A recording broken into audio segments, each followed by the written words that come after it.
राधे राधे दोस्तों, कैसे हैं आप सभी। आई होप कि आप सभी स्वस्थ होंगे, मस्त होंगे और अपने अपने काम में व्यस्त होंगे। और आप सभी को जन्माष्टमी की ढेरों ढेरों ढेरों शुभकामनाएं।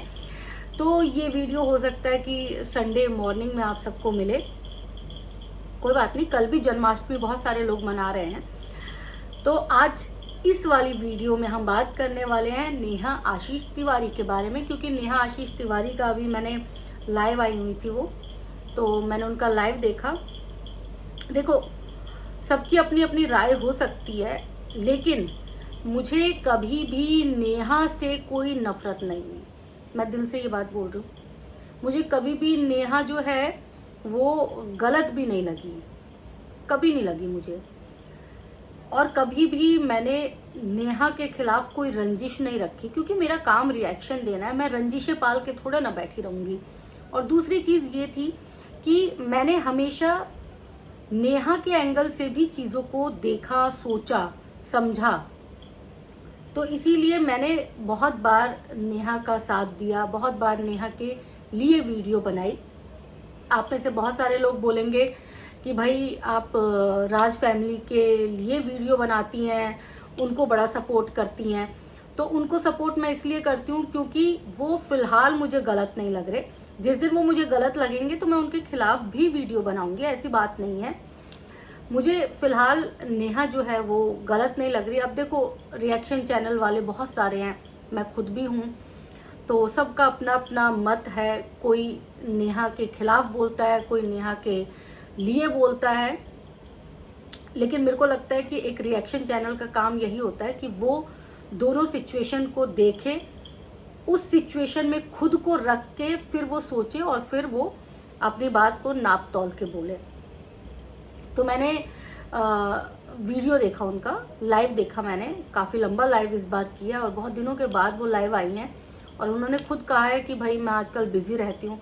तो आप सबको पता है वो एक एनजीओ से जुड़ गई हैं, साथ ही साथ वो अपनी एजुकेशन भी पूरी कर रही हैं। तो बहुत अच्छी बात है, वो एजुकेशन अपनी पूरी कर रही हैं। इस बात को सुन के मुझे बड़ा अच्छा लगा। लोगों को ना इन अच्छी चीज़ों से इंस्पायर्ड भी होना चाहिए। ये नहीं कि आप सिर्फ नेगेटिव चीज़ें ही ढूंढते रहो। इस उम्र में, मतलब मुझे लगता है 38-40 साल की होंगी, इस उम्र में अगर वो एजुकेशन के बारे में सोच रही हैं। मैंने देखो उम्र का ना सिर्फ एक नंबर बताया, मुझे नहीं पता वो कितने साल की हैं। हो सकता है कि वो कम हो, तो इसीलिए बहुत सारे लोग आ जाएंगे कि नहीं नहीं नहीं वो छोटी हैं, वो बड़ी हैं, ऐसे करने के लिए। तो नंबर पे मत जाइएगा। मैंने सिर्फ ये बोला कि वो इस एज में एक बच्चे की माँ होने के बाद अपना करियर जबकि उनका सेट है यूट्यूब में, उसके बावजूद वो अपनी एजुकेशन के बारे में सोच रही हैं। तो ये एक बहुत बड़ी उपलब्धि उनके लिए है। दूसरी चीज़, मैंने उनके लाइव में देखा बहुत सारे लोग ना शादी को लेकर बड़े सवाल कर रहे हैं। बहुत सवाल है, मतलब हर दूसरा बंदा ना ये जानना चाहता है कि नेहा की शादी कब होगी। मुझे तो समझ नहीं आ रहा, उसकी शादी में जाके भंडारा खाना है? नेहा की शादी में जाके आपको क्या करना है? नेहा एक इंडिपेंडेंट वुमन है, वो अपने पैरों पे खड़ी है, आर्थिक रूप से संपन्न है, एक बच्ची है, बहुत खूबसूरत बच्ची है, बहुत अच्छी बच्ची है। इन सब चीज़ों के बाद एक अच्छी फैमिली है जो सपोर्ट करती है। और देखो, लड़ाइयाँ हर फैमिली में होती है। ऐसी बात नहीं कि लड़ाइयाँ, जो लोग कमेंट सेक्शन में लिखते हैं ना, तुम्हारा भाई बात नहीं करता, तुम्हारी भाभी का मुंह सड़ा रहता है, तो उनके घर में ज़्यादा लड़ाइयाँ होती होंगी, इसीलिए उन्हें बड़ा एक्सपीरियंस है कि उसका मुंह सड़ा हुआ है। क्योंकि मैंने हमेशा शुभा को देखा है कि वो अच्छे मूड में ही रहती है। और जब तक भाई कोई ना कैमरे पे आके गाली गलौच ना करे, तब तक मैं उसे अच्छे मूड का ही समझूंगी। तो भाई अगर वो करेंगी तो जाहिर सी बात है, जब उन्होंने पहली बार, पिछली बार जब महल जी से शादी करने का सोचा था तो भी सीक्रेट रखा था। इंगेजमेंट पर ही आप सबको पता चला था कि इंगेजमेंट हो रही है। तो आप सब या तो सब्र रखो, है ना, सब्र रखना ही पड़ेगा, क्योंकि सामने वाला बंदा डिस्क्लोज नहीं करना चाहता। भाई क्यों करे वो? क्योंकि उसकी पहली इंगेजमेंट के बाद क्या बवाल हुआ था वो आप सबके सामने है। कोई भी इंसान इस वो जो सिनेरियो हुआ था 9 महीने बाद, उसके बाद फूक फूक के कदम रखेगा? परिवार वाले ना एक एक चीज भी बताने वाले नहीं है। और आप सबको इतनी उत्सुकता क्यों है? वक्त आने दो सही, वक्त पे खुद नेहा बताएंगी, खुद उनके भाई बता देंगे, उनके परिवार के लोग बता देंगे। ऐसा थोड़ा ना कि जो चीज, मान लो अगर शादी ही कर रही होंगी नेहा, तो वो छुपने से छुपने वाली चीज नहीं है ना कि वो छुपा लेंगे। चीजें आप सबके सामने आ ही जाएंगी, लेकिन उसके बावजूद आप हर दूसरे तीसरे कमेंट में हर बंदा एक ही सवाल कर रहा होता है। मतलब दो तरह के सवाल होते हैं, मैंने ये देख लिया। एक होता है कि शादी कब कर रहे हो, दूसरा होता है आप मोटे कैसे हो गए।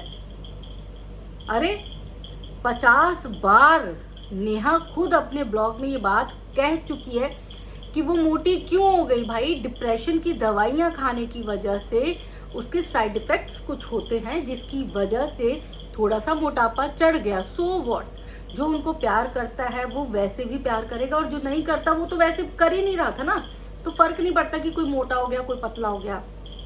ये पूरी बात, पूरी वीडियो मैंने एसी चला के की है।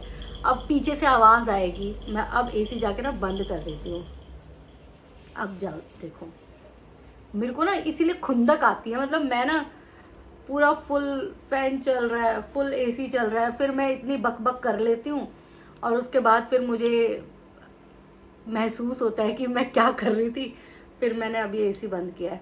तो अब मैं दोबारा से कोई वीडियो नहीं बनाऊंगी, क्योंकि आज जन्माष्टमी है और मुझे मंदिर भी जाना है, बाहर भी जाना है अपनी मदर इन लॉ को लेकर साथ। तो इसीलिए मैं पहले ही ये सारा काम निपटा लेना चाहती थी, वीडियो बनाने वाला। तो इसीलिए मैं बात कर रही हूँ कि भाई मोटी, दो सवाल आप सबके बस, दो ही सवाल हैं। आप उनके बारे में पूछो ना कि क्या कैसे हो। आप अच्छी अच्छी बातें भी कर सकते हो ना कमेंट सेक्शन में, लेकिन नहीं, दो सवालों से आगे बढ़ नहीं पाते। और अगर तीसरा सवाल कर दिया तो तीसरा सवाल होगा मनीषा सचिन से जुड़ा हुआ। मतलब आप सबकी सुई वहीं अटकी हुई है। मैं मानती हूँ, देखो मैं मानती हूँ कि आप सब नेहा को खुश देखना चाहते हो, मैं भी नेहा को खुश देखना चाहती हूँ। भाई वो औरत भी अपनी जिंदगी संवारे, खुश रहे, आबाद रहे। लेकिन इसका मतलब ये नहीं है कि हर दूसरे सवाल पर आप इस तरह की एक ही तरह की बात करोगे, ताकि अंदर ही अंदर बंदा ना डिप्रेशन में चला जाए कि यार क्या हो रहा है मेरी लाइफ में, कुछ नहीं हो रहा। तो आप सब अगर अच्छा चाहते हो तो आप सब अच्छे अच्छे सवाल पूछ सकते हो जो आपके जहन में हो। आप ये पूछ सकते हो आपकी यूट्यूब जर्नी कैसी रही, यूट्यूब को कैसे ग्रोथ करते हैं, कैसे क्या वीडियो बनाते हो, कौन सा कैमरा यूज़ करते हो, कौन आपका एडिट करता है। बहुत सारे सवाल है यार जो आप सबके काम भी आ सकते हैं। अब नेहा की शादी से जुड़ा सवाल आपके काम नहीं आएगा, है ना। कोई 10th के क्वेश्चन पेपर में तो ये सवाल नहीं आने वाला कि नेहा आशीष तिवारी की शादी कब हुई थी दूसरी। तो फिर आपको इतनी उत्सुकता क्यों है? और उत्सुकता है, चलो है, मान लिया है, फिर उसको दिल में संजो के रखो ना, जब होगी तो पता चल जाएगा। इतने बेसब्र मत बनो। और दूसरी शादी मोटापे को लेकर है। आज मैं क्लियर कर रही हूं, फिर बार बार मत बोलना कि संध्या चौधरी ने नहीं बताया था, क्योंकि संध्या चौधरी ने अपनी तरफ से बता दिया कि नेहा आशीष तिवारी कुछ दवाइयाँ खाती हैं। वो चाहे जिस भी तरह की दवाई हो, दवाइयाँ खाती है जिसके साइड इफ़ेक्ट्स की वजह से मोटापा हो जाता है। जब वो दवाइयाँ उनकी छूट जाएंगी तो वो दोबारा से शेप में आ जाएंगी। और वैसे भी मोटापा कोई अभिशाप नहीं है। इंसान जो है, औरत हो चाहे मर्द हो, वो वक्त के साथ साथ उसका शरीर जो है कभी पतला होता है कभी मोटा होता है, तो कोई बहुत बड़ी बात नहीं है। आप चाहेंगे कि नेहा आशीष तिवारी 70 साल की बुढ़िया हो जाए लेकिन इसी शेप में रहे, तो फिर आप गलत चाहेंगे। फिर आपकी इस चाहत को तो कोई बदल ही नहीं सकता ना। दूसरी चीज़, नेहा आशीष तिवारी की शादी जब होगी तो आप सबको पता चल जाएगा। तीसरी चीज़, नेहा आशीष तिवारी ने बात की कि कमेंट सेक्शन में आके लोग फ्रस्ट्रेशन निकालते हैं। तो जी हाँ, इस बात से मैं पूरी तरह से सहमत हूँ, क्योंकि बहुत सारे लोग फ्रस्ट्रेशन निकालते हैं। बहुत सारे लोग ऐसे हैं जो बहुत फ्रस्ट्रेटेड होते हैं। मैंने एक दो कमेंट्स देखे हैं जो इतने बड़े कमेंट्स होते हैं, इतने, मतलब मेरे को ना, मैं जो हूँ, मैं टाइपिंग में बहुत बहुत बेकार हूँ। मैं टाइपिंग सिर्फ और सिर्फ डेस्कटॉप पे कर सकती हूँ, ना मुझे लैपटॉप समझ में आता, ना मुझे फ़ोन में टाइपिंग में कभी मैसेज नहीं खेलती, बिल्कुल भी नहीं खेलती मैं डेस्कटॉप पे हाँ टाइपिंग ठीक है, लेकिन मैं फ़ोन पे नहीं कर सकती। लोग इतने लंबे चौड़े मैसेज कर देते हैं, मुझे वो करने में 15 मिनट लग जाएंगे और मैं इतना दिमाग भी नहीं लगाऊंगी कि 15 मिनट कौन करे। उससे अच्छा मैं व्हाट्सएप पे आज भी वॉइस नोट भेजना ज़्यादा सही समझती हूँ। मुझे किसी से कोई कन्वर्सेशन करनी होती है तो मैं वॉइस नोट ही भेजती हूँ, इतने बड़े बड़े चिट्ठे नहीं लिख पाती मैं। बहुत सारे लोग अपनी सारी फ्रस्ट्रेशन कमेंट बॉक्स में डाल देते हैं। भाई क्यों डाल देते हो? अगर फ्रस्ट्रेट हो तो जाओ अपने परिवार में, जाओ फैमिली में, फ्रस्ट्रेशन निकाल दो। वो तुम्हारा परिवार है, तुम्हारी फ्रस्ट्रेशन समझेगा और कोशिश करेगा कि तुम आगे से इतना फ्रस्ट्रेट ना रहो। लेकिन नहीं, तुम्हें तो दूसरों के कमेंट सेक्शन में ही जाके करना है।